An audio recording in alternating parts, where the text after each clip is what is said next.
Because of her opposition, the military's don't tell policy was troubling to me.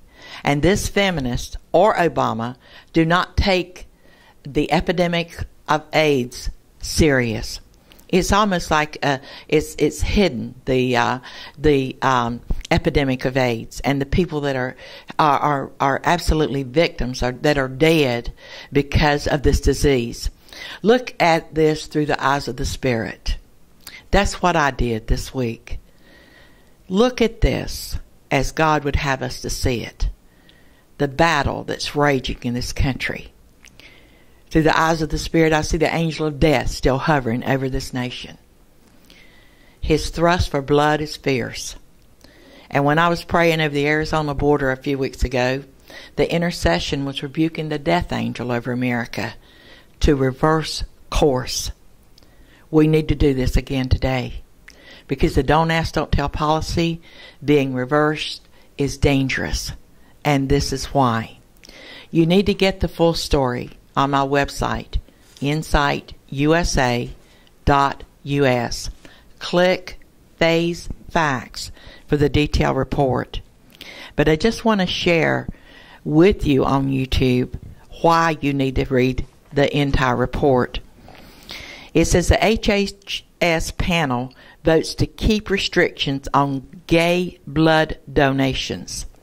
Following 2 days of testimony, a federal panel Friday voted against recommending changes to ease the current blood donation restrictions for gay men, saying that more research was needed to create a roadmap forward for future change.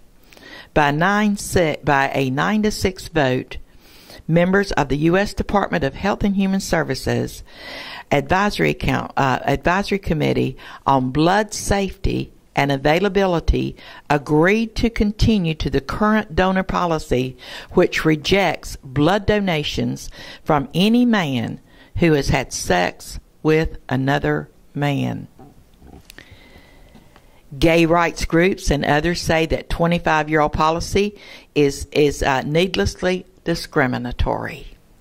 And the American Red Cross and other blood collecting groups support a shorter deferred policy, down to as little as 12 months.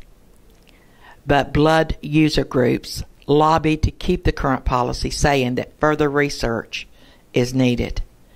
The panel non-binding recommendations will be brought to another panel led by Dr. Howard Cole, the HHS Assistant Secretary of Health and Human Services, and the Food and Drug Administration regulatory process, and Jerry Holmberg, Executive Secretary for the panel. What are we looking at here? We are looking at blood that is not allowed to come if a man has slept with a man one time. This has been in motion since 1977. Take a look at the don't ask, don't tell policy. Take a look at that ban being reversed, and active sex life going on in our military, when and how they want to go on.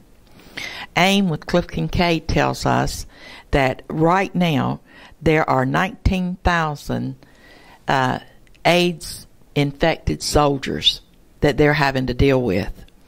The don't ask, don't tell would mean that gay soldiers could be put in the position of donated infected blood to other soldiers in desperate need of blood transfusions, so a soldier desperate for life-giving blood could die as a result of the transformation from a gay soldier. We know we're in a spiritual battle. We know life is in the blood. We know that Jesus' blood covers and saves and heals. It's the blood of Jesus that we talk about that brings the power from the Godhead to earth. Why wouldn't Satan want to use an epidemic of poison blood to commit a Holocaust in this country? Bill Clinton sold tainted blood to Canada when he was president. I sat in a meeting with a mom in Washington, D.C. this week. His daughter is dying in Canada because she was given Bill Clinton's tainted blood. She said there are thousands that are dying because of Bill Clinton's move, and to not tell Canada that the blood that he sold to them was tainted. And she said, my daughter just had a stroke. She was a mom. She's in her 40s. She had children. She was a Christian activist.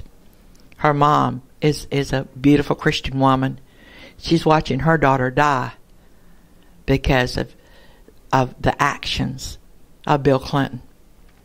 And he is going across the world as an absolute hero, rich and famous, billionaire now, lifted up and elevated because the story is not being told of the victims of his actions as President of the United States. Will you join me in my fight for this truth to come forth? Will you let Congress hear from you and say, we dare you.